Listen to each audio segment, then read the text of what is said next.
Welcome back to the Banter Table, presented by Aftershoot, the AI culling, editing, and retouching program designed to give you your time back so you can focus on the important things. What's up, Lauren? Hi. Hi. Hi. What's up, lady? Not a lot. Okay. Oh. The cannoli man squeezed cannoli cream in my mouth.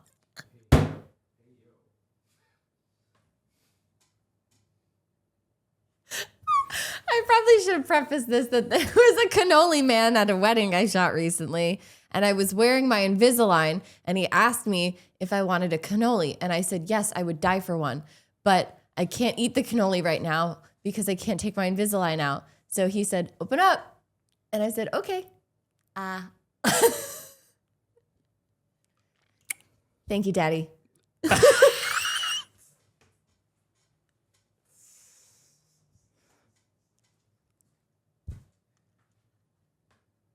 All right. I'm sorry. And that's how we started this episode. You're welcome. Thank you, Daddy. That's what the cannoli man should market himself as. He was kind of hot. The cannoli daddy? The cannoli daddy. That'd be really good. All right. Get the book talk girls going. Yeah. Yeah, they'd be down. All right. So the cannoli man squeezed some cannoli cream in Nobody your mouth. send this to him. All right. There you go. Anyway, how are you doing? How am I supposed to follow that? I don't know. Tell me something good. Tell me some good news.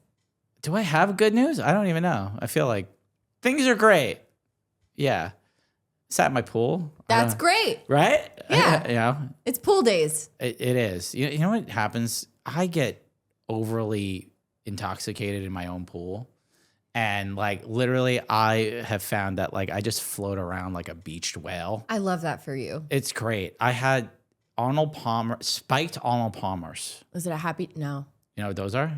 They're like iced tea lemonades. Yeah. With alcohol in it. What brand is it? Arnold Palmer. What? Yeah. So, he makes the Arnold Palmers. And so good. I literally had my sunglasses on. Got toasted. That why you're so tan? Yeah. Yeah. Fell asleep in my pool. Nice. Yeah. You know what I did on the way here? What? I stopped at a stop sign and waited for it to turn green. We're batting 1,000. Yeah, huh? we're doing really great. All right. Well, I don't even know how to kickstart this episode after cannoli cream. But that's great. Okay. So we have more listener questions. It was a good day. I'm very happy for you. Thank you. How's your Invisalign, by the way? It's not in right now, but it's going well. Nothing hurts anymore. Okay. So you're not going to be mean to me? No. You sure? Yes. Okay. All right. Well, not because of the Invisalign. All right. Just making sure. Just want to know where my level is sarcasm I could get, right? Yeah. No, the Invisalign, the first 2 weeks were absolutely fucking awful. Yeah. But if you can get through it, you'll be all right. Yeah. You know what I had to do recently? What? I had to fire a potential client. Oh, tell me everything. You want to kick off this episode with this? Yeah. What happened? What'd they do? You know when you see red flags, immediately, and you're like, maybe I should look at those red flags a little more. Tell me about the red flags. Okay, so. How did it start to finish? Tell me Okay, so a couple inquired through a planner. Planner seemed very nice, everything like that. And inquired everything like that. Sent me over a list of questions, wanted to see sample galleries, the whole thing, very thorough. And I'm like, this is normal planner, photographer, communication, couple inquiring through the, and I always tell planners hey, if they like what they see and they want to meet and everything like that. And they asked me if I do custom collections. I was like, yeah, I do. I was like, this is what I offer. They ended up wanting to go with my 10-hour and then they wanted to meet with me. I was like, okay, so pretty much everything we talked about, great. We're just doing a formal meeting to, them to get to know me and all that stuff. Well, first and foremost, the couple meets with me, but I do video chats. So I do Google Meets. I like to see the couple. I want to see their faces. I feel the same. Okay, I want to see their faces. I want to see how they're reacting to my jokes, like to see if we gel and everything like that. And I want them to see me. First of all, show I'm a real person. You can tell a lot about people based on their body language. Yes, 100%. If they're comfortable, if they're shy, if they're mean. Yeah, 100%. Like you just could tell, like, hey, like you're not vibing. Like you could read vibes, right? Like through body language and all that stuff. So I always like to see the couple. So the couple gets on. They're both in separate locations, everything like that. I'm like their cameras don't pop up, and I'm like, oh, are you guys gonna join via video? And I've only had it one other time where a couple didn't join by video, but normally they do, especially when they see me on there. So the bride's like, hi, I'm currently multitasking, and I don't know if I could turn my camera on right now. I was like, okay, red flag number one. Groom is like, oh yeah, I'll turn it on. Never turned it on. And then he told me its camera wasn't working. I was like, okay. Okay. So we do the whole meeting. We seem to get along. But now it's like a phone call. And I can't read them but they're laughing through jokes and everything. I'm showing them my screen and everything like that. But I was like, okay. So after the meeting, a couple of days later go by, the planner reaches out saying they want to move forward with me. I was like, okay, cool. So the planner is like, they want to move forward, but they have some revisions they want to make to your contract.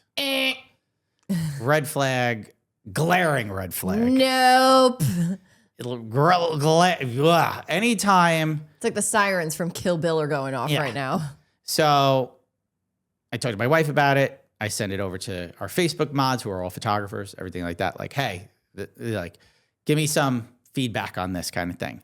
So everybody unanimously immediately no. Yeah. So and a lot of things they want to change to the contract are like non-negotiables. Right.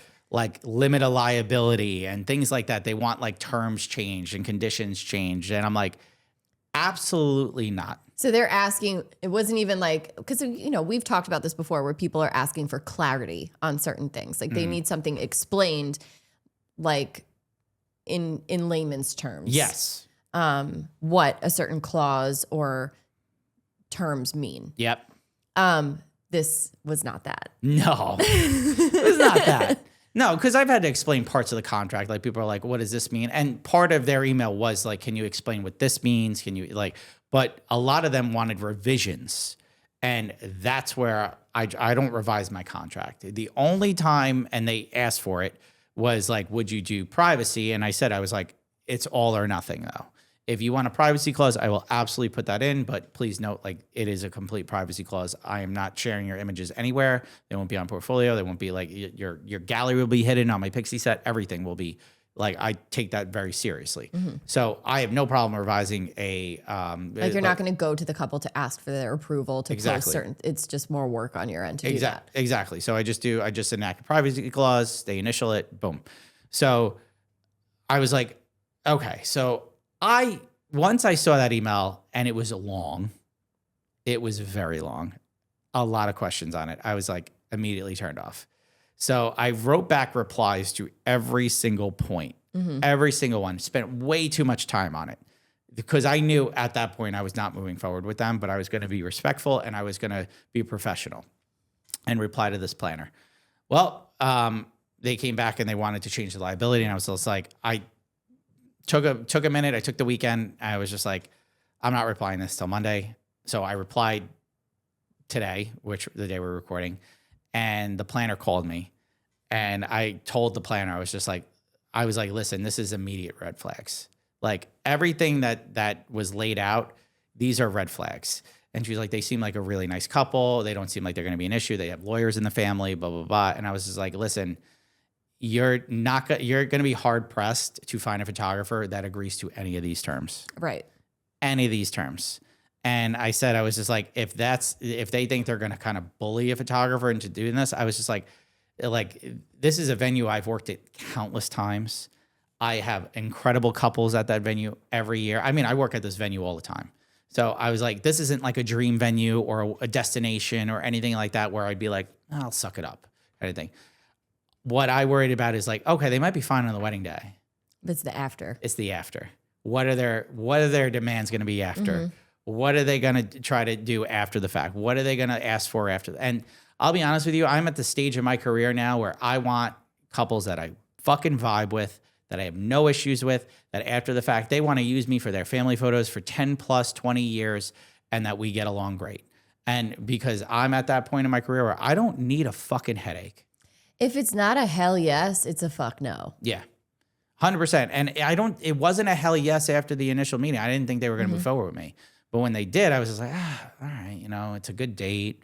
I don't have anything. Like, it's a great venue. I love this venue, all this stuff. But I mean, they didn't show their faces and I didn't really get a good vibe from them. But I'll do their engagement shoot and I'll probably get a good feel for them and everything like that. And then when they sent me that email, I was like, absolutely the fuck not.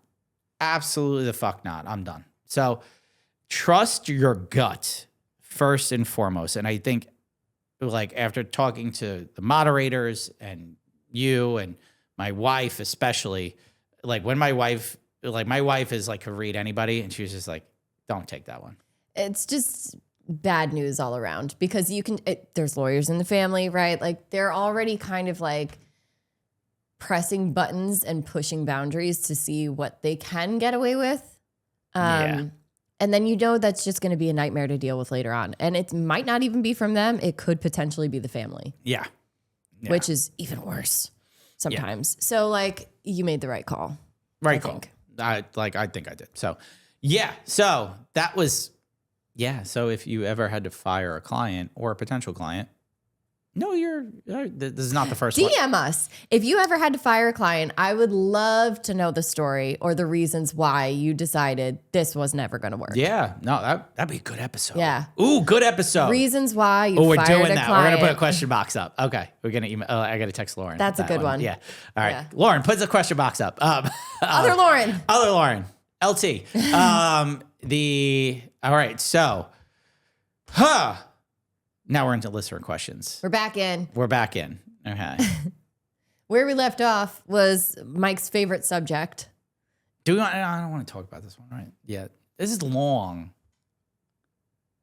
All right, you want to know Long Island wedding timeline? Okay. Yeah, just go through it quick. You know what Photographed you're doing. by Mo. Okay, I'm dying to know the Long Island wedding timeline. From a photo point of view, let's do a photo point of view. Give me one with a first look. Okay, one with a first look? Okay, here you go. Okay, so I arrive usually an hour and a half prior to when the couple has to depart for their first look. Let's just say everything's on site.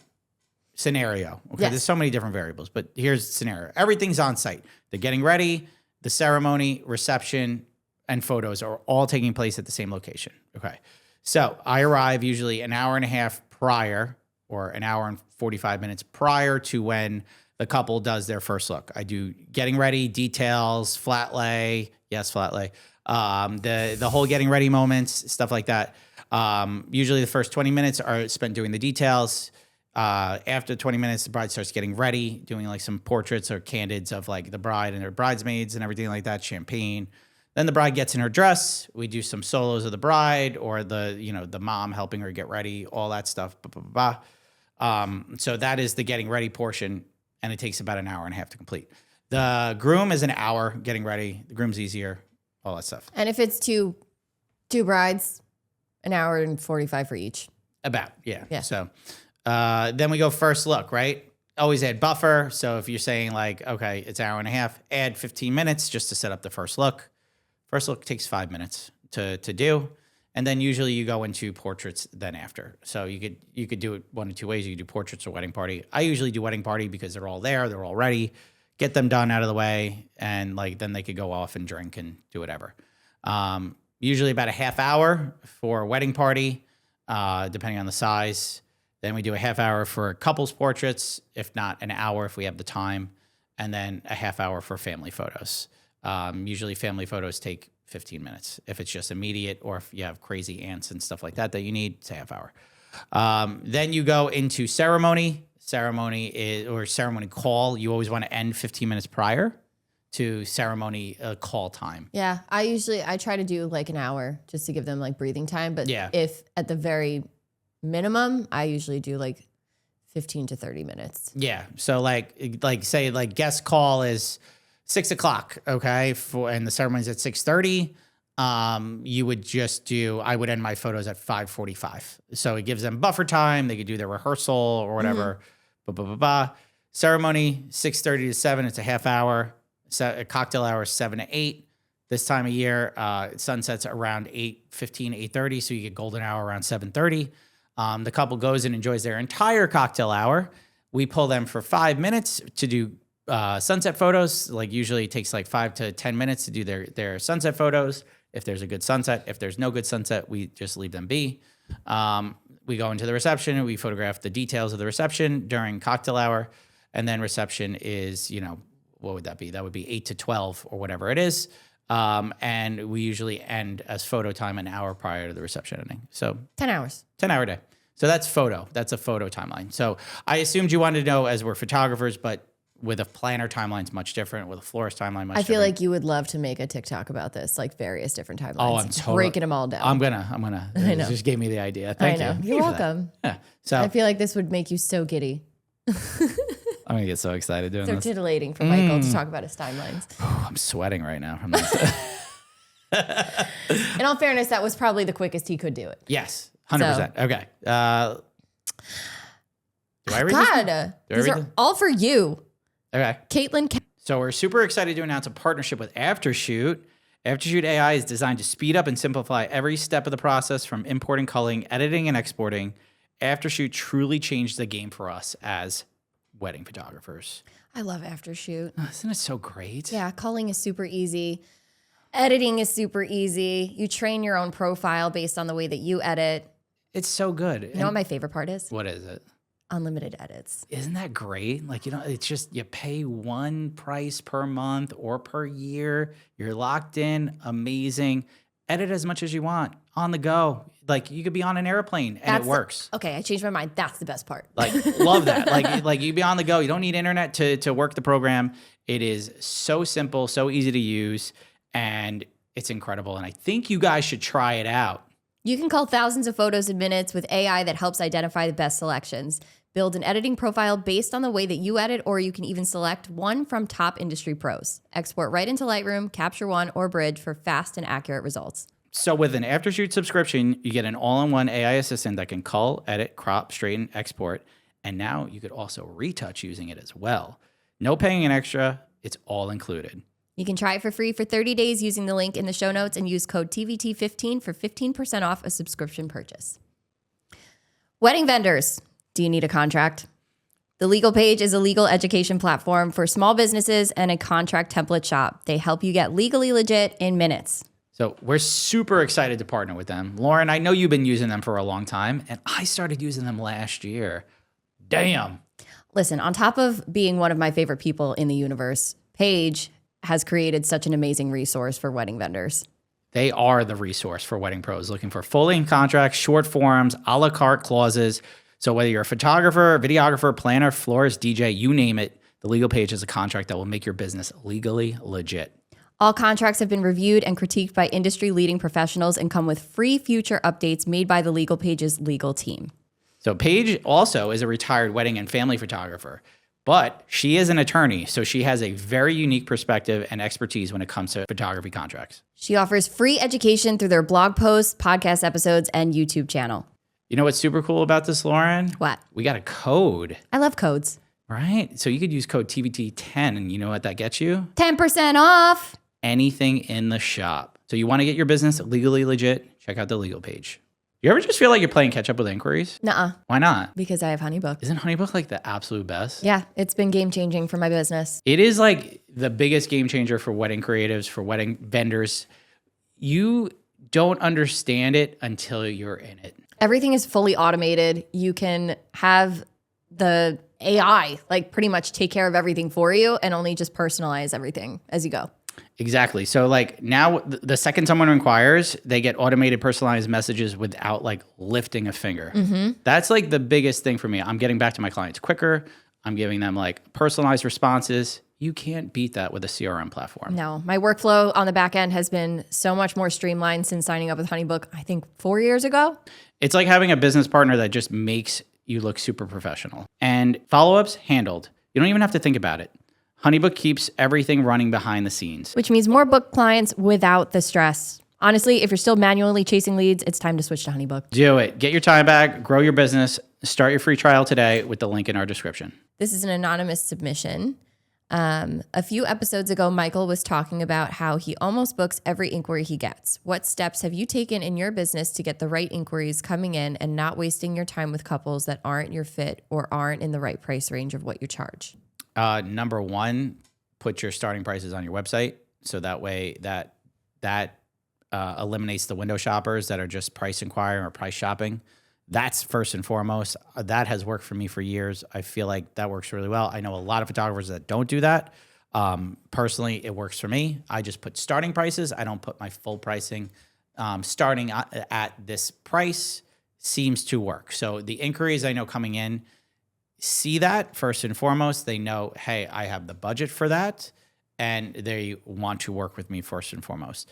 So I'm not wasting my time with price shoppers. That's the big one. Because I used to do that. I used to have the couples come in and they didn't know my price. And this was when I first started and everything like that. I was taught, like, don't put your prices on the website. You could sell them on the phone and everything like that. I was spending more time trying to convince people to buy something that they didn't have the budget for than just, like, not to say stopping them at the door, but maybe sending them in a different direction. So I just think, like, you have to be conscious with your time. And personally, I'm a 39-year-old dad with 2 kids. I don't have time to meet with hundreds of couples a week and sit down with them for an hour and know that they don't fit my budget. So that's first and foremost. Have your pricing on your website. It will eliminate a lot of the fluff. What do you think? I agree. That's it. That's all you're going to do? Yeah, I mean, I do the same thing. Okay. Starting prices, average investment, immediately just tells people. Average investment is a big one too. Yeah. You know, the average price that somebody will spend working with you, if you have those numbers, which is very easy to collect, really. Or give them a range, you know, but give them something. Because this is one of the things we polled our audience about. We asked couples, what was the biggest, like, you know, what kind of advice do you want to give to vendors? Yeah. And the one thing that kept repeatedly popping up is, please tell us what your pricing is before we meet with you. Yeah. Don't waste anyone's time. This is the number one thing. Nobody wants to feel like they're wasting their time. Yeah. We're in the instant gratification generation where time is valuable. Let's be real. It's valuable. It's valuable for you. It's valuable for your client. So your potential client. So, you know, put those starting prices, put the average investment. It does help. It helps eliminate that. It weeds out so much of the stuff that it just weeds it out. The price shoppers from the window shoppers. Right. It really does. You know, and the other thing is that, like, aren't your fit. You ask, like, how do you not wasting your time with a couple that aren't your fit? I could tell that usually from the initial email. You know, I could tell if they put any effort into writing an email to me where it says, like, hey, just looking for prices, like, I'm going to send them back an email, not available. 100%, I'm sending you back an email, not available.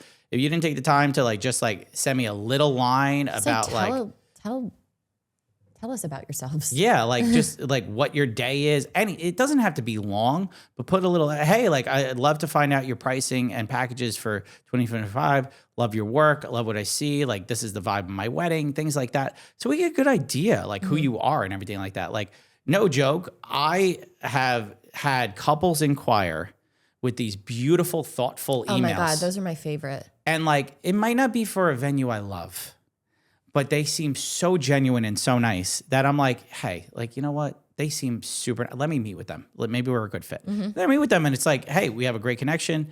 I don't mind shooting at your venue, or anything like that. Like, so sometimes putting a little effort, if you're a client, into those emails, like, will help the photographer. And that's how I weed out, though. Like, your question was, how do I weed out? I immediately say no to those couples that are just like, hey, looking for price. Oop, not available. I also think, you know, we've talked about how we do video calls, that if 9 times out of 10, if you can get a couple to have FaceTime with you, it's done. Yeah. That's how I feel. If they can, like, connect with your personality, it's already in the bag. Yeah. 100%. Like, I know you were kind of more asking about, like, the initial inquiry, the initial part, but yeah, that's the other part. Like, video chats help seal the deal. I seal a deal mainly because if I could get a client on a video chat, I know I'm going to seal it. Like it's like 9 out of 10, I'm going to seal it. So that's usually how it goes. So, but great question. I love that one. All right. Another anonymous submission here. Why do some vendors like photo, video teams, content creators, DJs, or planners come across as defensive or hesitant to collaborate when a couple hires us? We offer a variety of services, but sometimes couples choose to book us for their own reasons. And instead of working together, some vendors will say things like, I don't understand why they hired you if I already offered photo, video, or planning.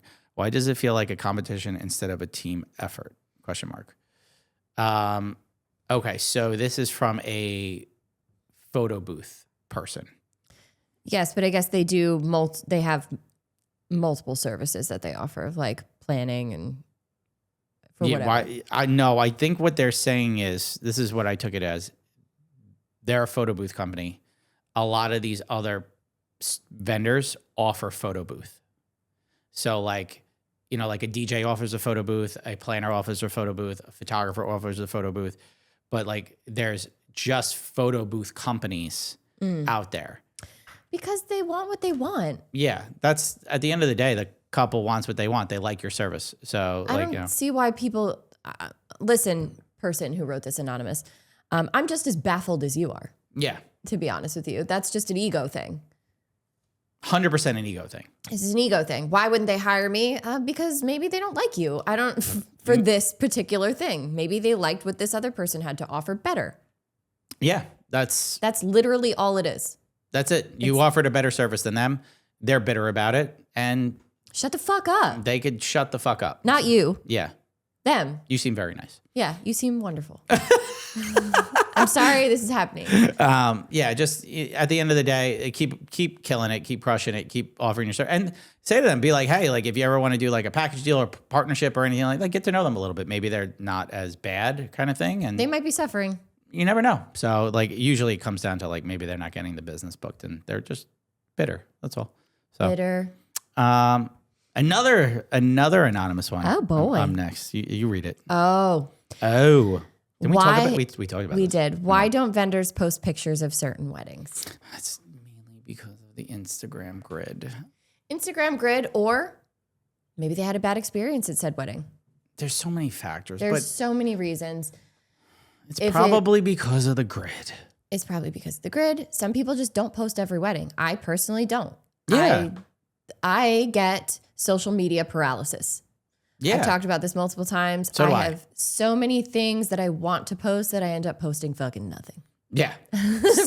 for like 2 weeks until I get a reminder from Mike that's like, you're not going to grow unless you post. I talked to her about this last week. Post your shit. Not everybody posts every single wedding. I personally don't. And it's not a knock on my couples. I said this before, but I said this a few episodes ago, but it's not a knock on my couples. I love my couples and everything like that. I am just particular about my grid. But I just posted an engagement shoot from last year that I didn't get to fucking post. And I was just like, oh my God, this session was beautiful. And everyone was just like, oh my God, this session's gorgeous and everything like that. I'm like, why didn't I post this? Because we forget. Because it just I didn't fit the grid at the time. And I know that sounds so fucking stupid. It doesn't. But it is stupid. I mean, it's kind of stupid, but when you look at, like you go to a gallery and you look at a show, like, right? You look at a gallery show, right? If there's multiple pieces in that gallery, they all fit together. Yes. And it's also like, it is the window to your store. Right. Your Instagram is the window to your store. So a clean looking grid does attract clients. They are more likely to spend more time on your page if your grid looks clean and nice and cohesive and everything like that. And they're more likely to hit that inquire button. So yes, a grid does matter today. I know people like, I don't care about it. And hey, if you're still crushing it, crush it. Love that for you. Love that. But I'm a type A fucking person and I need a clean grid. Oh God, it's terrible. I hate myself. Don't take it personally. It's not personal. Yeah. No photographers are going to actively go through your photos and be like, fuck this. I'm not posting this shit. But I will tell you, I have refused to post certain weddings because I've had bad experiences at said weddings. Same. And I don't want to tag the vendors. Yeah. Or I don't want to relive the day. Yeah. You know? So there's a lot of things that go into it. Everybody has their own reasons, but I would say for the most part, it's literally just, it doesn't fit the aesthetic. Yeah, 100%. So that's usually. Or shit, follow up in a year. They might post it in a year. Yeah, that's what I do. Maybe they just haven't I'm posted literally it. posting shit from last year. I'm an Maybe asshole. they just haven't posted it yet. Yeah, some are really behind. I'm very behind with my weddings and stuff like that. But then sometimes I shoot weddings and I'm like, I gotta post this immediately. You know, I'm like, fuck. Been So, there. all right. So next one is from Flourish Florals in Chicago. I'm a Chicago florist looking to get into weddings events. What, if any, are the industry standards around using photographers' photos for their social media marketing? Great question. So if you're looking to get in weddings and events, best thing to do is if you work that wedding and event, DM that photographer, be like, hey, I'd love the work. I would love to see some images and stuff like that. Do you have access to the gallery? I'd be happy to credit and tag you on social. If I'm going to use these images commercially, like for a pamphlet or marketing or anything like that, that's where you would have to pay for a commercial license. But for social media, most photographers will be happy to share that as long as you're crediting or tagging. And just make a point of saying, I would, love to see the beautiful work that you created with, my work attached to it. And if you wouldn't mind sharing, I'd love to post and credit. Yeah, that's it. So that's all you got to do. Not everyone is going to be nice. No, you might get ghosted. You might get ghosted. Again, do not take these things personally. There's assholes in every industry. Plenty. But most people, I think, would be more than willing to share them with you. I always love when a vendor reaches out, especially a florist. I love when florists feature my stuff and stuff like that. So shout out to all the florists out there. You guys fucking rock. All right. Next question. This is yours. This is Gemma Suckley Photography. Should couples supply a meal? Should it be in our contracts? It's a great question. This is a great question. Should couples supply a meal? One, I don't think it's necessary to supply a meal, but I think it has become industry standard. Right. So I think you need to give vendors a lot of time to have a break, especially during dinner time. I think it's implied that like, hey, if the vendor is there through dinner, then they should be served a meal. But I just think like most vendors, if you let them know ahead, like if I knew I wasn't getting served dinner, I'd bring my own dinner. Right. Then I would just say like, we don't get salty. No. About like if we're not served a meal. What we get salty about is if we don't get a heads up. Yes. If they're not supplying a meal for us, then we have the opportunity to make ourselves food and bring it with us. Or we can leave premises and go get food. Yeah, that's in the contract, by the way. Right. But most of the time they're happy to do it because these are people that we are people that are with them from start to finish of the day. And it's become industry standard, at least in our area of the world. And listen, if it's a sandwich in a box, I don't fucking care. It's food. Yeah. Like I think vendors get upset when they're not supplied with a meal, but if it's in their contract, like I do have a meal in my contract. Mm-hmm. Like I do have that slated in my contract, but I understand if like a place doesn't provide a vendor meal, and if they don't, that's okay. I need to know ahead of time. Right. And that's all, like, so I could bring food or I could order food like to the property or something like that. Watch me fucking get an Uber Eats directly to the venue. I would 100%. I've gotten Dunkin' before. Like if I like, so Meredith and I worked at a venue in upstate, and this venue fucking is beautiful, but they also suck ass with how they treat vendors. They treat vendors like absolute fucking dog shit, like no joke. And no joke, they put like a chafing dish full of rice in a shed with flies buzzing around and expect vendors to eat that shit. It's like, we called it the pig trough. Like it's disgusting. And I can't believe they did that to us. We had no idea. Meredith went up there again to shoot a wedding because it's beautiful. And I'm like, did you eat out of the pig trough? And she was just like, nope, but they still did it. And I'm like, unbelievable that this fucking place would still do that. I'm just shocked at how some venues treat staff.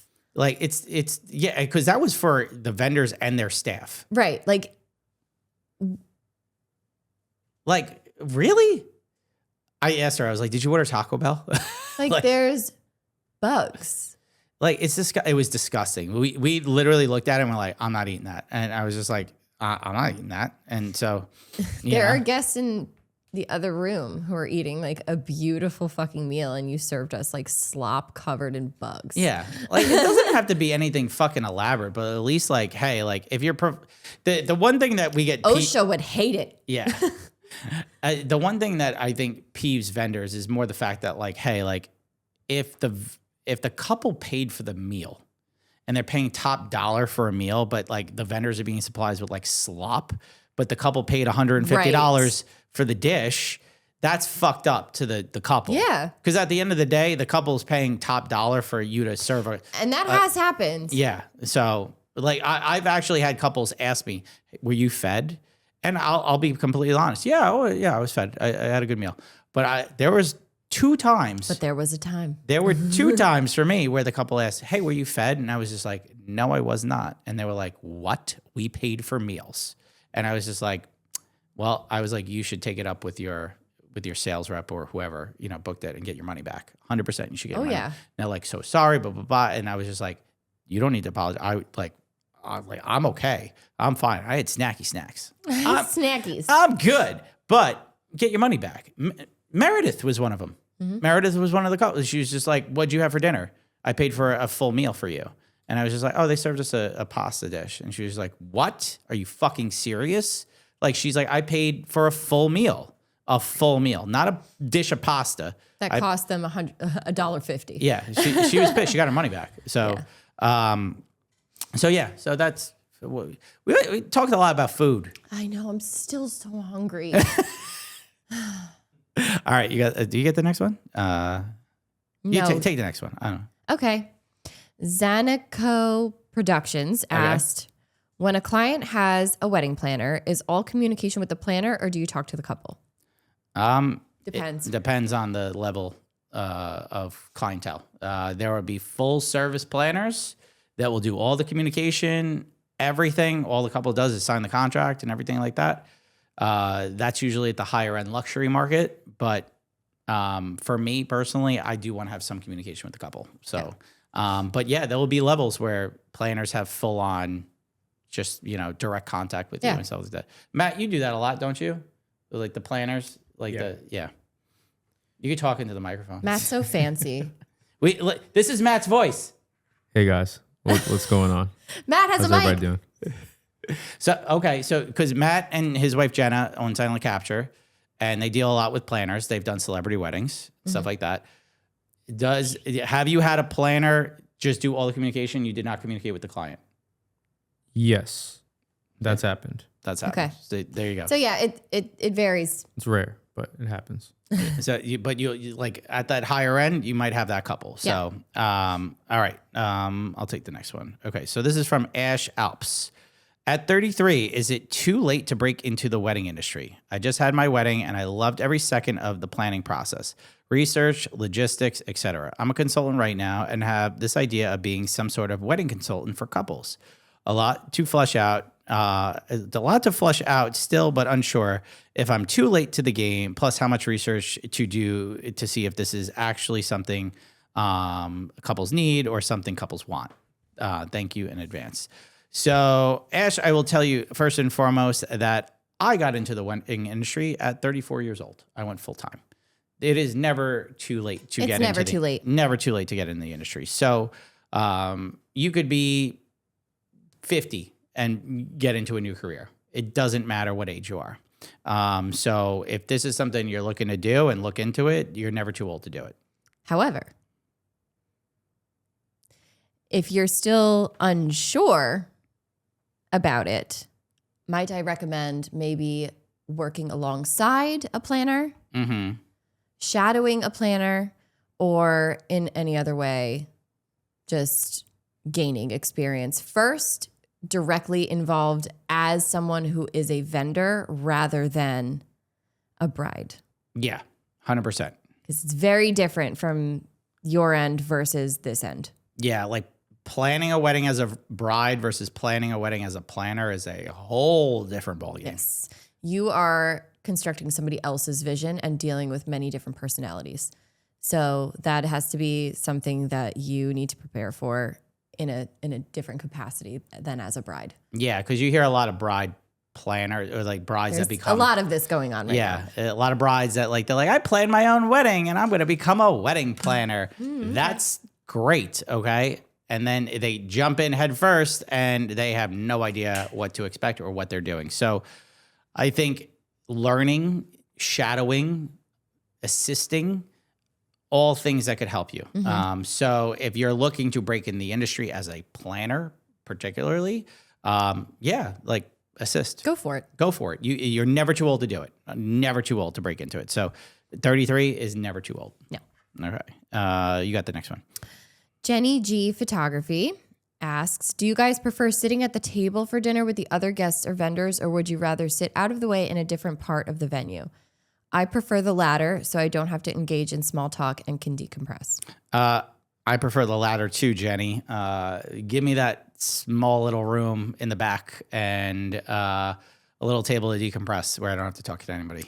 I am kind of a mix of both because I do like to sit with the vendors, especially if I have a good relationship with them, because it does say other guests / vendors. Oh, yeah. I'm thinking more of guests. I'm thinking more of guests. I do not want to sit with the guests. No vendor wants to sit with the guests. No way. No, there's gonna be someone. Oh, who's I like, know. Come on. I love sitting with the guests. It's 95% of vendors don't want to sit with the guests. I Stop know it already. There's At someone. the same table as no one want. Fuck that shit, bro. It's actually my favorite part of the day. Oh, get the fuck out of here. Oh, I could talk to them. No, I don't want to talk to anyone. By that point of the day, my mouth is dry as fuck because I haven't had water in 4 hours and I've been talking. Oh my God. I just want to fucking sit down, have my Diet Coke, and fucking decompress for 5 fucking seconds. I don't even want to eat. I just want to sit there and be a blob. Yeah. So no, vendors do not want to sit with the guests. No. But if you're in the same room, that's always a nice gesture. That's fine. That's a very nice gesture. But a vendor table is always wanted. I just posted a story about this. Vendor table. Nice vendor table is very appreciated. Always appreciated. But we do not give a shit if we're in the cocktail space or at a random table. No, 100%. Like around here, most of the venues don't put the vendors in the same room. Yeah. So, and I don't mind it. I honestly don't mind it. But Works they give for us me. they give us a table to sit at and chairs and stuff like that. I don't want to sit in the back in a storage closet on the floor. But In the dark? But will I? Sure. Yeah. It's fine. I'll do it. I've eaten food off of my Pelican case. 100%. I do it. I do it all the time. Yeah. So vendors normally prefer sitting at their own vendor table. It doesn't matter if it's in the room or not, but not with the guests. 100%. All right. I get the next one. Okay. Yes. Would you try? This is from Reckin Becca Boo. Cute. Would you travel the West Coast for shoots? Oh my God, travel anywhere. Yeah, fuck yeah, hell yeah. Fuck yeah. West Coast is gorgeous. Why not? Jesus, I would travel anywhere. All right, do the next one. You got to pay me. Yeah, you gotta fly me out and shit like that. Yes, pay for my plane ticket, but I would shoot on the West Coast. I shot on the West Coast. Gorgeous. This is a good one. Okay. Unmatched Entertainment asked, what do you love that DJs do, and what are some terrible things you see DJs do? No fucking lasers. Stop with the fucking lasers. If you're going to do lasers, point them up. Up. They're not necessary. They look They like really shit. don't need They lasers. look like shit. Unless you're Avicii doing smoke clouds and shit, you don't need lasers. They don't do anything. Uplighting's fine. And the lighting that's lighting. Yeah, but like some of that even is like so annoying too. Like when you get the really bright ones that are Yeah. completely washes everything out when it hits you. Yeah. But like you can still get away with, who cares? Yeah. Gobos suck. Don't do those. So, I like the gobos. what? The ceiling gobos that just light up the whole ceiling. That first dance I did, those were gobos. No. The things with their names and shit. Oh, those suck. Yeah. Yeah, those are tacky. Don't do those. No, I'm thinking it was the gobo of the Bourne Mansion one the photo I showed. Oh no, those are nice. Like the pretty star. Yeah, like putting stuff. their names in like hearts on the floor And spinning it. No. Yeah, no, don't do that. Those don't look good. Okay. I hate an MC that talks too much Same. or sings. Yeah, like the less I think an MC is on the microphone, the better. He needs to get on there to be like, everybody get up, like once in a while. Yeah, once like an hour. Yeah. An hour. You want to hype up a little bit? Go for it. Yeah. But like Don't talk too much. Don't flap your gums. Yeah, I think some MCs do want it to be about them a little bit, and the less you're on the microphone, the better, and the couple's gonna have a better experience. So I think the best MCs know when to talk and when not to talk. What are some things that DJs do that we love? Oh my God. Number one, like consult with the photographers on like, hey, this is how the timeline's going at the beginning of the night. Like, this is how we're breaking things down. Because like the reception, you run the reception. Like the DJs and the MCs run the reception. The timeline during the reception, we're a passenger on for that. So how you're doing that and just making sure like, hey, what time are you guys leaving? We want to make sure we get all formalities done. So if you check in with the photographer and be like, yo, how long are you guys here until? Like, I want to make sure all formalities are laid out. That's great. Basically, just be a team player. Yeah, 100%. Like you don't even need to ask, do we need anything or anything like that. It's more the fact of just like, Give us a lay of the land. like a little heads up. Let us know what's going down. Yeah, like, but yeah. Other than that, everything else is usually fine. Oh, you know what else I love? When they play good music. Yeah, I It's mean, my favorite because that gets me fucking going. yeah. You know what? Abel played it the other day, but no, you weren't there. But he has a really good remix for Pink Pony Club. So good, so good. Love that. Well, it was. You're still on the Pink Pony Club train, huh? I'm on the Pink Pony Club train. It's the new sing along. You know what I was thinking about? Okay, we're gonna dive off of this for a second. Okay. So the Basement Yard was talking about boy bands today on their episode, and like I'm just thinking about boy bands have the best wedding sing-alongs. Yeah, they're pretty good. They're pretty good. Yeah. It's the best. I want it that way. Come on. Yeah, I know. There's literally a video of me kneeling on the ground serenading people Yeah. It's phenomenal. to the Backstreet Boys. Yes, The I best understand. So there you go. So, They just played at the Sphere. did they? They did. That's probably an experience. Super excited to announce a partnership with Blacksmith Print Co. Look at this thick bitch. Oh God, yo, she's spicy. I love her. Yeah. So Blacksmith brings quality, simplicity, and a boutique customer service to photographers looking to upgrade their album experience. These things are fucking good. Beautiful. I mean, we picked them up. Like we got Brady, the owner, sent us these sample albums with our photos in them. One, they look gorgeous. Color was Fantastic. spot fucking on. Beautiful, beautiful albums. Super thick, super heavy. He also walked us through the design process and onboarding personally. Yeah. And he does that for every single client that he books. Yeah, and I love that personalized experience. So the albums included, like what he offers, 8x8, 10x10, 12x12 sizes available.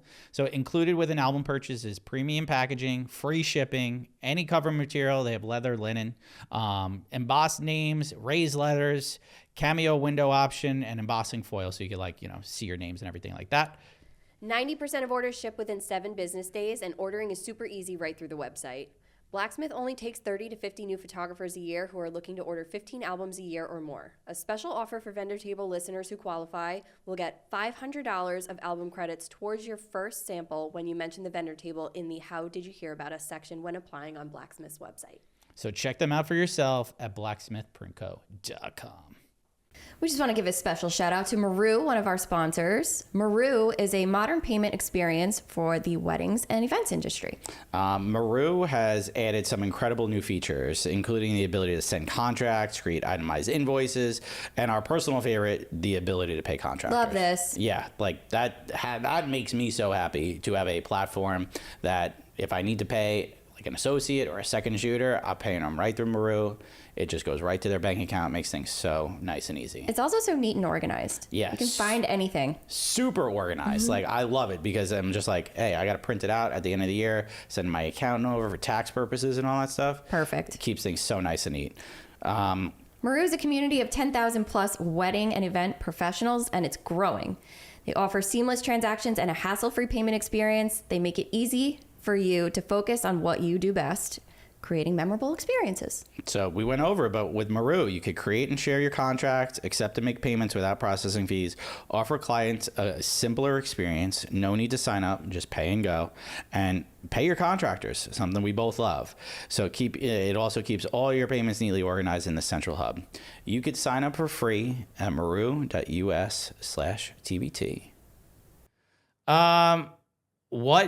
So this is from Corey Lynn photo. What should the boundaries be with clients when the clients are asking for re-edits? Good question. That is a good question. All right. So if there is this it's also a broad question. Yes. So if they're asking, so I do this. So when I deliver a gallery, they're lightly edited. They're obviously color corrected, have my look and feel on them, stuff like that. They're also lightly edited. Like if I see a exit sign or a piece of garbage in the photo or something like that, or like, you know, something that's out of place that's distracting, I'm going to edit that out. But maybe it's a photo that isn't in the highlights that, you know, they liked, that maybe I, not to say overlooked, but I was just like, hey, I edited it out of this photo, but maybe you want it out of that photo. Cool. I give what I call 10 complimentary over edits, which are beyond that. Like I've had couples be like, can you fix the dress? They're like, can you fix my aunt's dress? Like it's wrinkled. Can you like iron that out? Can you like, there's flyaways like crazy in this photo. I really like this photo. Edit that. Those are what I call over editing. So I give the option for 10 complimentary over edits, and then anything else I do. Which is basically just a retouched photo. Yes. Yeah. Like, so, and then after that is, I charge per photo. So I don't know in the broader sense, like if we're talking about overall color, tone, all of that, I generally give my couples the opportunity to chime in after they receive their teasers. If like something, You do? Well, like, what do you mean? like if they get their teasers and they have feedback for me, which never happens, but I do tell them like, you know, if Have you had that happen? No, never. Okay. But I tell them if there's, because they book me for, You like, but like, do you lay that out like in your email to them about teasers? Like you're like, if you want anything changed. Okay. So they wouldn't know to ask that. But Okay. if they do, like send me an email like after they get their teasers and they express like maybe they weren't super into whatever. Theoretically. Maybe they were too dark. Okay. Let's say that's for example. If it goes to color, I'm not changing the colors. It's not happening. You booked me, you hired me, you got your engagement shoot. Like, Yeah. you knew what you were getting into. This isn't sepia gate. We're not pulling a switcheroo here. But if they're too dark or something like that, Okay. easy fix for me to go through because I've only delivered and edited teasers that I can then adjust accordingly throughout the rest of the wedding. Okay. When it comes to afterwards for retouching, my process is pretty much the same as yours. They get 10 complimentary if they decide that they need it. Most of the time they don't. Yeah. Same.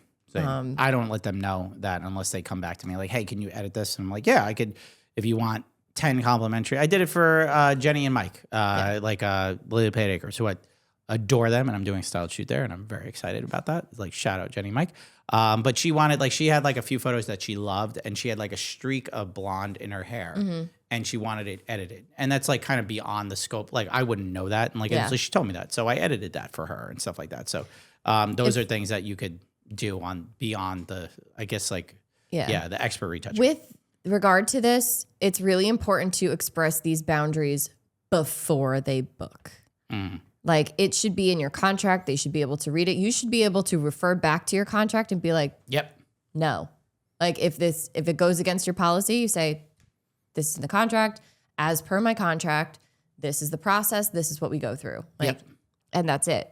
There should be no negotiation, no back and forth. It should be black and white, very clear. That's it. All right. Cool. All right. Do I get this one? Yeah. All right. We can skip this one. We talk about it all. Yeah, that's true. Okay. Okay. How do you? So this is from Sarah Canducci. Yeah. Okay. How do you see the future of wedding photo? How do you see the future of wedding photo or videography? Will the industry lower prices? Question mark. That's a great question. Future, like let's say the next 5 years, I see content creators obviously exploding a lot more. I do see videography maybe having to increase their quality. So wedding videos will be more cinematic. Like if you really want a wedding video, I think it's going to be a movie, like a cinema experience. I think the mid-tier to lower budget will start to fall into a content creator realm and they will be priced out. Whereas the higher end, more luxurious wedding videos will be, maybe their price will come down, But at the same point, their quality will increase. I think that's going to happen with videography. Will the industry lower prices? No one can lower prices until the economy gets better. Yeah, that's the other thing. We can't do it. We're keeping up with our living expenses, and what the industry standard price is for this moment. Yeah. We can't lower our prices until everything shifts. Unless the market crashes or something like that, and like, you know, there's no demand for it, or we have a pandemic or whatever. Yay. Unfortunately, we can't lower prices. So I don't think the prices will ever come down. I think they only could go up. Maybe there'll be stagnation periods where things won't, you know, like the market catches up or whatever. But in terms of photo, I don't see the industry changing all too much. Unless there's like an invention that comes out there that like just makes photography easier or something like that, or like AI starts really taking over, like, or AI gets introduced into cameras where, you know, it helps fix things in camera. That's wild. Could you imagine that? Could you imagine that? No. Oh, I just thought of this. Okay. No, keep it to yourself. No, I thought of this. Okay. We gotta invent stuff. Yeah, because I'm going to invent this. Who knows? Me, C+ math student. I don't know. Pay somebody else to invent it for you. Okay, well, here's my idea. You want my idea? Canon, Nikon, Sony, Fuji, all that? Okay, here's my idea. AI built in the camera. This is how the AI works, though. Okay? Automatically eliminates distractions in camera. Oh, my God. No exit signs. No power lines. Okay? Automatic retouching. Okay? It knows the photo's out of focus, blanks. Boom. Okay. Discards. Boom. Okay. What about this? Ooh. Okay. What if they blinked on purpose? Okay. But it knows that. It's smart. Damn. Okay. It's scary. Betcha that will happen. Well, like we already see filters in cameras. Fuji does that. Okay. Live editing in camera. You put your preset in your camera. Any preset, any design, it photographs it right there. Boom. Done. I don't like it. Okay. Well, It's too smart. I'm just thinking, no editing. I'm uncomfortable. No, because then anyone can do it. Yeah, but it's your sauce. You could sell it if you want to, but it's your sauce. Oh God, this is terrifying. Right? Isn't that crazy? Okay. So camera companies, if you do this, mark the date, July 21st, 2025. I thought of it, motherfuckers. Okay. I can't invent that. So, all right. You get the next one. I am going to butcher the fuck out of your name. I'm so sorry. Clarice? Clarice. That's Clarice. Is it? Clarice Dethois? Dethoisy? Okay. Photographer. Why do you guys... Next time I'm just going to be like, this was anonymous. Okay, go ahead. How much time should you spend doing the couple's photo shoot on a wedding? As long as an hour and as short as 35 seconds. Yeah. Like it depends what you got. Yeah, it all depends on the time that you have. Like ideally, I'd love an hour. I usually will shoot for an hour, and if we're running behind, we still have Half hour. a half hour, and a half hour is solid. I You could do a it. I lot. could do everything in a half hour. You could do a lot in 30 minutes. Yeah. So good question. And but, then usually pull later for 10 golden hour or whatever. 5-10 minutes. So like max time with the couple solo is an hour. This is from Pedro Pulido Photography. Okay. Should camera brands stop the MP war and focus on better noise performance? Yes, God damn it. You want to know what the camera companies should fucking do? This is my take here. Oh boy. Here we go. You want my hot take? Okay. He's got thoughts. Make a fucking video camera for video only. Make a still camera for still only. I don't want a fucking camera that does it all, because half the time, half the shit doesn't. I don't need that feature. I want a good ass still camera. That's what I want. Okay, that's it. Sorry. Okay. That's my take. Okay. I think like now it's like people are buying photo cameras for video. I don't need a camera with fucking 50,000 megapixels. No, I don't either. But Shoot a wedding. But yeah, like the MP War, like fucking the R6 II has like 24 megapixels, and it's fine. It's fine. It's fine. Blows up. You can blow those images up to anything. So Yeah. you don't need a 50 megapixel camera. You don't need a 100 megapixel camera for a wedding. Like that. 100 megapixels. Yeah, that's that's Crazy. basically medium format. So Okay. okay. Is it mine? No, it's me. Okay. Jenny Crofton photo. Reception lighting. What do you use, recommend, or what are other people using? Whatever works for you. Reception. Okay. Reception lighting. No free self-promotion. What do you use, recommend, or what are people using? Okay, you want to know what I use? I'll tell you people what I use. Don't promote it for free. What? I joke. All right, you guys want to know what I use though? Like, people know what I use. I've done videos on it and stuff like that. But I use Pro Photos. I love my Pro Photos. I have two A2s that I use a lot for reception lighting, and they work great. They don't miss. So just me. But before that, I was using speed lights, usually 1 or 2 in a room if I need it, and then on camera to trigger. So yeah, so that's me. If you're asking from a photo perspective, which I think you are because you're a photographer. So, just Pro Photos expensive. That's all. I use, for the moment, 2 Godox V862s, and they are on their last legs. I shoot with my equipment until it falls apart. So that's what I use. And for the most part, for reception, if I'm shooting for a stance, it's one light or just on camera flash. Yeah, same. Bounce at the ceiling. And I know some people will be like, yeah, that's it. Yeah, that's it. Some people, that's all you need. That's it. And when I'm doing like any portraits with the couple and I want it to be more dramatic, I literally, Susan Stripling, one light is all Boom. you fucking need. That's all you need. You could use modifiers or anything like that if you want to, but I am upgrading my lighting soon. I'm going to get 2 new speed lights and probably one little, yeah. what are those things? Yeah. I wanted to get 2, but I was like, I'm never going to use 2. Yeah. Be real. Be so fucking for real, Lauren. Okay. Be for real. Be so real. All right. This is a funny one. Kelly O Photography. How often throughout the day are you changing lenses?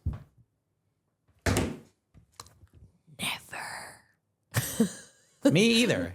No, I do. I change lenses. No, the only time that I use... Prawn gang. The only time I use... Prawn gang. Can you shut the fuck up? No, 28 to 70. It's so good. Oh my God. I'm trying to speak. The only time I change my lenses is when I'm doing detail photos and I want to get like close-up macros on the rings. Cool. Great. Phenomenal. 28 to 70. Lazy girl energy. She made a TikTok about You call it lazy, I call it efficient. efficiency. She made a TikTok about it of like, I think I saw it. It was just like, zoom lenses. Like people call me lazy for using zoom lenses. What was it? It was something like that, right? When anyone says that using zoom lenses makes you a lazy photographer, and it was just like, what the fuck are you talking about? I'm one of the least lazy people. I'm climbing in trees, laying on the ground, like walking, running. Yeah. I don't use whatever you want. Like at the end of the day, use what whatever works. you want. My portfolio backs me up. I don't give a shit. Use whatever works for you. That's at the end of the day. Like I love my primes, but throughout the day, I don't change. Like, I mean, majority of what I do is on a 50, like legitimately, like if I need a wider, I'm 35. But I'd say 90% of my portfolio, my portrait portfolio is with a 50. So that's just me. So I love that lens. I've been using a 50 forever. What's your second body lens? Either 35? 35 or 135, depending on what I'm doing. So, or the 28 to 35 when I need that. But that will be a 16 or 15 to 35 once I buy that lens. So, all right, we got time for maybe 1 or 2 more. Let's do a short one. Is Lauren available? Cruz Gowan's photography. Is Lauren available? For what? For wedding days? For wedding days? Yeah. Okay. For other stuff? I don't know. Maybe. Oh. Ooh. Okay. Just kidding. I fucking hate everyone. Don't talk to me. Let's be real. All right. Let's do. Got Daniel Wilson photo. I got my first big wedding coming up. 20-person bridal party. Any tips? Chairs help big time with a big wedding party. It condenses it. That way you don't have like too big lines kind of thing. Chairs, if you have steps. Yeah. Steps are good. If like say for example there is a place with no chairs, you have no chairs, but chairs are great. Bringing them in close for like hugs and stuff, really great. Have like some like lower and higher kind of thing. Taller people in the back. Condense the party though. Yeah. Like don't like take the one big formal. Like if you don't have chairs, you could play with a lot of walking photos and stuff like that. So play with that as much as possible. Like a lot of movement. And stuff use like your let's see. Use your big boy voice. Yeah. Yeah. Because chances are they're going to be flapping away, talking, being loud and all that stuff. So you're gonna have to use your big boy voice and do it nicely. Because there's a difference between like your big asshole voice and your big, hey friends voice. Yeah. You know? Yeah. No one knows to speak up. Yeah. And like with a wedding party, you are the director. And you use jokes. Be funny. Yeah. Because then they feel like they're not doing work. They're just like playing around. 100%. Yeah. Play into it. So it's fun. Yeah. All right. Last one. Susan Stripling Photography. When can I be on it? Susan! Anytime you want, girly. Anytime you want. We love you. Whenever you want. We got to hit that. When are you free? We got to get Susan in here. Susan. Yeah. Susan! Susan would love my book wine bar. Susan would, yes. Yeah. Susan also shares our hatred for September. Yeah. Yeah. Susan shares our hatred for September and not the month. I don't hate the song. I just hate hearing it. Yeah. I can't. No, it's just a. What is it, Michael? I fucking hate that song. I do. I really don't like it. I'm just sick of hearing it. What was it? The wedding we did the other night? First song of the night? First song. It's like the DJ is just legitimately like, it's a good, I guess, intro. And I get it. People are going to be like, well, you guys, you work weddings every weekend. No, like everybody loves that song. Like, no, they don't love that song. You could pick easily 100 other songs. 50 other songs from the same era. Yeah. That are so much better than that song. And do you just don't want to. Do you remember? Oh, fucking. But also, like, I was working with Baratini and the DJ looked over at me yesterday, and I was in the middle of doing something, like group photos on the dance floor, and he started playing it, and I just went. Yeah. And he was like. Abel plays it just to drive me crazy. Now they know us. Now they know we hate it, so they're doing it on purpose. Told Abel's got to come on the show. He's the best DJ on Long Island, 100%. We got to have a DJ. He's awesome. He's a great DJ, but like that's very broad. He's personally my take, best DJ on Long Island. Your favorite DJ? No, I think he's the best DJ on Long Island. Okay. Best like mixes, like he knows how to engage the party really well. Like, yes, okay, is he my favorite? 100%. But I also think he's the best. One of the best. I think he's the best. You haven't met every DJ on Long Island. Well, okay, out of all the DJs I've met, he's the best. Well, there you go. That's a much better All right, statement. sorry, painting it with a broad brush. But if you're going to vote, if I had a vote, he'd be number one. Okay. There you go. Okay. All right, Abel, I love you, buddy. I don't mean that in a bad way. I'm just saying that was a very... Lauren doesn't think you're the best. I think you're the best. I don't fucking know DJs. You know Abel. I know Abel, but I can't pick out a random DJ and be like, you're the best. I did have a really... You're just the only one I know. I worked with a DJ not too long ago that he wasn't a wedding DJ, and usually like those are really good, but you need to have the right crowd. Yeah. Like it was all young people too, so they were going crazy. So, but I think a wedding DJ, you got to have like a good build, and stuff like. Maybe that's why they played that shitty song. So, yeah, it's a good build song. It's Baratini. Yeah, but they do that on purpose now because of us. So yeah, it was mixed into something else. So that's why I was like, I think why did you do this? You could get away with a good remix of September. If you can remix it and make it funner, great. Is funner a word? No. Okay. More fun. There we go. I was like, wait, am I losing my mind? Okay. No. Yeah. When I say wrong words, I do it on purpose. Do you? Yeah. Ice cream? Ice cream. I don't know what we're going to talk about next. Oh, these are good questions. There's still like way more, but we're going to break it up. Yeah. So this is fun. We're going to get Lauren on TikTok and find some drama. Yeah. Yeah. All right. So if you guys have any questions or thoughts. No, we're going to talk about reasons why vendors broke up with their clients. Yeah. Oh, good. I'm going to write it down right now. Okay. That's good. I love that. Yeah. Like, give us submissions. Did you ever break up with a client and why? Ooh, that's spicy. Yeah. And if you are in our, like, listen on Spotify or Apple, please write us a review, leave us some stars, stuff like that. Like, it always helps. It helps the podcast grow, stuff like that. We don't ever ask for reviews, but I'm going to ask for a review this time. Yeah. If you love us, leave us a review. Yeah. Like, and maybe if it's really nice, we'll turn it into a t-shirt. And if it's not really nice, we'll turn it into a t-shirt. We'll also turn it into a t-shirt. Can't wait for that 1-star merch that's coming out very soon. We're very excited about that one. I But know we keep saying it, but I know it really we've is we've happening. kept saying merch is coming out. Legitimately, we've met with it might even be out. No, it won't. It probably won't. But we are very particular. we're very particular with our merch, and we have to photograph it next. So that's the fun part. So other than that, guys, it's been a lot of fun. Lauren, Yes. where can they find you? You can find me at LaurenO'BrienPhoto.com and Lauren O'Brien Photo and the Feral Photog on Instagram and TikTok. Where can they find you, Mike? At Michael Sarah Photo on Instagram, TikTok, as well as my website. And you can find us at the Vendor Table Pod on Instagram, TikTok, YouTube, as well as Our Facebook group. Guys, it's been fun. We'll catch you next time. Okay, bye.